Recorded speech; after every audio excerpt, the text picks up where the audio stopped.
Hello friends, welcome to my channel जय माता दी। इस वीडियो में आज मैं आपके साथ शेयर कर रही हूँ जन्माष्टमी की बहुत ही सरल पूजा विधि। जन्माष्टमी का पर्व भादो माह के कृष्ण पक्ष की अष्टमी को मनाया जाता है।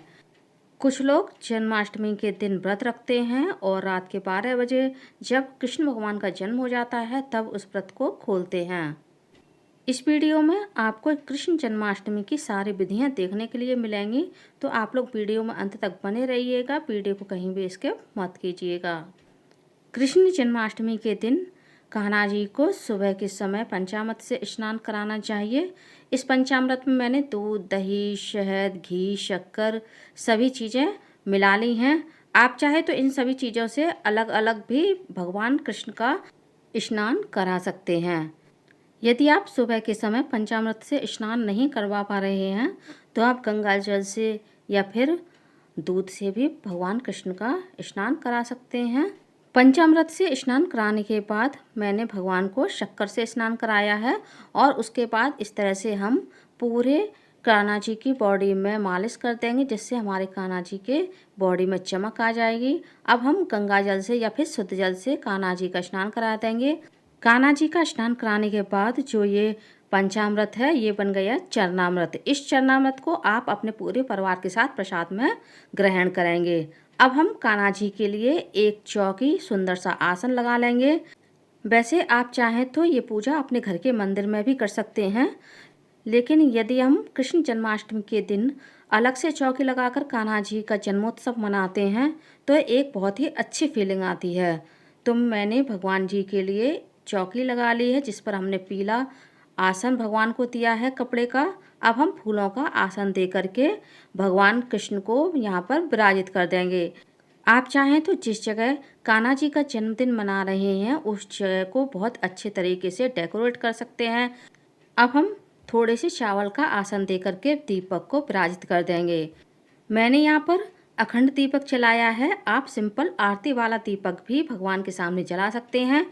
एक तुलसी दल का भोग हमने भगवान कृष्ण को अर्पित कर दिया है और दीपक को भी प्रज्वलित कर दिया है।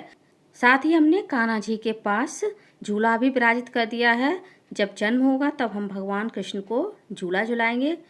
साथ ही हमने झूले में भी भगवान के लिए एक सुंदर सा आसन तैयार कर दिया है। भगवान कृष्ण को मोरपंख अत्यधिक प्रिय होता है, इसलिए इस दिन आप मोरपंख भगवान कृष्ण को जरूर अर्पित करें। अब हम पीले चंदन से अपने लड्डू गोपाल का तिलक कर देंगे, अच्छा चढ़ाएंगे और हम पुष्प अर्पित कर देंगे। जन्माष्टमी वाले दिन यदि आपके पास टाइम नहीं है तो आप कान्हा जी को स्नान करा करके अपने मंदिर में विराजित कर दें और दोपहर के समय जब आप सारा काम कर लें तब आप भगवान के लिए इस तरह से चौकी लगा करके भगवान की जन्मोत्सव की तैयारी कर सकते हैं। हमने दीपक का भी पूजन कर दिया है और अब हम खीरे को भी भगवान कृष्ण के पास यानी लड्डू गोपाल के पास रख देंगे, जिससे हम अपने लड्डू गोपाल का जन्म कराएंगे। आप एक खीरा भी रख सकते हैं। मैंने 2 खीरे रखे हैं। एक खीरे से मैं लड्डू गोपाल का जन्म कराऊंगी और एक खीरा मैंने भगवान के भोग के लिए रखा है। भोग के लिए मैंने केला और सेब भी भगवान के पास रख दिए हैं। आप 5 तरह के फल का भी कान्हा जी को भोग लगा सकते हैं। मेवा में मैंने मेवा पकवान रखा है भगवान के सामने। पंजीरी, पंचमेवा और दूध का भी हम भगवान को भोग लगाएंगे। साथ ही इन सभी चीज़ों में आपको तुलसी दल अवश्य से डालना है, क्योंकि भगवान कृष्ण तुलसी दल के बिना भोग ग्रहण नहीं करते हैं। आप अन्य दिनों में तुलसी दल से भोग नहीं लगा पा रहे हैं तो कोई बात नहीं है, लेकिन कृष्ण जन्माष्टमी के दिन अपने कान्हा जी का तुलसी दल का भोग अवश्य लगाएं। यदि आपके पास तुलसी नहीं है तो आप कहीं से मांग करके, कहीं से ला करके तुलसी दल का भोग अपने लड्डू गोपाल का अवश्य लगाएं। आपके पास जो शालिग्राम है उनको भी आप पूजा में अवश्य रखें। शालिग्राम का भी आप पूजन कर दें। उसके बाद शालिग्राम को भी कान्हा जी के पास विराजित कर दें, क्योंकि शालिग्राम भी हमारे कान्हा जी का ही रूप है। बहुत से लोग शालिग्राम जी को खीरा में रख करके कान्हा जी का जन्म कराते हैं। सारी तैयारी कर लेने के बाद हम कान्हा जी की अपने लड्डू गोपाल की संध्या आरती करेंगे, उनको भोग लगाएंगे। उसके बाद हम कान्हा जी का जन्म कराने के लिए कान्हा जी को लाल चुंदरी से या पीली चुंदरी से कवर कर देंगे। आप चाहें तो फूलों में भी कान्हा जी को रख सकते हैं, फलों में भी कान्हा जी को रख सकते हैं। अब हम अपने लड्डू गोपाल को बिल्कुल भी हिलाएंगे डुलाएंगे नहीं। रात के 12 बजे जब कान्हा जी का जन्म होगा तो हम कान्हा जी को घंटी बजाकर ताली बजा करके उनका जन्म कराएंगे, और जो हमने कान्हा जी को कवर किया है चुंदरी से वो हटा देंगे, और जो हमने खीरा लिया है उसे चांदी के सिक्के से इस तरह से काट करके हम कान्हा जी का जन्म कराएंगे। इस खीरे को आपको चाकू से नहीं काटना है, आपको चांदी के सिक्के से, चांदी का सिक्का ना हो तो जो नॉर्मल सिक्का होता है आप वो ले सकते हैं। खीरे के कटे हुए हिस्से को आप कहीं फेंकेंगे नहीं, अपने ही घर में किसी मिट्टी में या फिर आप गमले में उसे गाड़ दें, और जो बाकी का खीरा है उसे हम प्रसाद में ग्रहण करेंगे।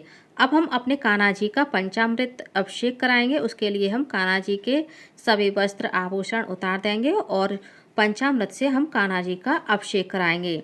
साथ में आप शालिग्राम जी का भी अभिषेक करा सकते हैं। मैं जो प्रसाद के लिए पंचामृत बनाती हूँ उसी से कान्हा जी का और शालिग्राम जी का अभिषेक करा देती हूँ, क्योंकि ये भी पंचामृत है। इसमें मैंने दूध, दही, घी, गंगा जल, शक्कर और शहद, ये पांचों चीज़ें मैंने पंचामृत में मिला ली हैं। आप चाहें तो इन पांचों अलग अलग चीज़ों से भी कान्हा जी का अभिषेक करा सकते हैं। जन्माष्टमी वाले दिन आपको कान्हा जी को सुंदर सुंदर वस्त्र पहनाने चाहिए, सुंदर आभूषण पहनाना चाहिए, उनका अच्छा सा सुंदर सा श्रृंगार करना चाहिए। यदि आपके पास एक से अधिक लड्डू गोपाल हैं तो आपको सभी की सेवा करनी चाहिए। सभी को इस दिन आपको पंचामृत से स्नान कराना चाहिए, सुंदर वस्त्र पहनाने चाहिए, उनका सुंदर सा श्रृंगार करना चाहिए। अब हमने जो कान्हा जी का पंचामृत से स्नान कराया था, अब वो बन गया चरणामृत। उस चरणामृत को हम पूरे प्रसाद में मिला देंगे और उसे भोग के रूप में हम ग्रहण करेंगे। अब हम कान्हा जी का सुंदर सा फिर से श्रृंगार कर देंगे, इत्र लगाएंगे, वस्त्र पहनाएंगे और आभूषण पहनाएंगे। इसके बाद जब कान्हा जी का जन्म हो जाता है तो कान्हा जी को झूला झुलाएंगे। साथ ही मैंने अपनी राधा रानी को और जितने भी मेरे पास लड्डू गोपाल हैं उन सभी को मैंने चौकी पर विराजित कर लिया है। सभी लड्डू गोपाल को मैंने पंचामृत से स्नान कराया है, सुंदर वस्त्र पहनाए हैं और श्रृंगार भी किया है। अब हमने जो भी भोग बनाया है, खाना, फल, प्रसाद में मिठाई वगैरह है, उन सभी का हम कान्हा जी का भोग लगाएंगे। अब हम लड्डू गोपाल की और राधा रानी की आरती करेंगे। फ्रेंड्स, आप लोगों को कृष्ण जन्माष्टमी की मेरी जी छोटी सी सरल सी पूजा विधि कैसी लगी कमेंट्स करके ज़रूर बताइएगा। और यदि आप मेरे चैनल पूनम की आस्था पर पहली बार आए हैं तो प्लीज़ चैनल को सब्सक्राइब कर लीजिए, वीडियो को ज़्यादा से ज़्यादा लाइक कीजिए, शेयर कीजिए, साथ ही बेल आइकन को प्रेस कर दीजिए ताकि हमारे आने वाली सारी लेटेस्ट वीडियो की नोटिफिकेशन आप लोगों को टाइम से मिल सके। कमेंट्स बॉक्स में राधे राधे अवश्य लिखिएगा। राधे राधे। धन्यवाद फ्रेंड्स।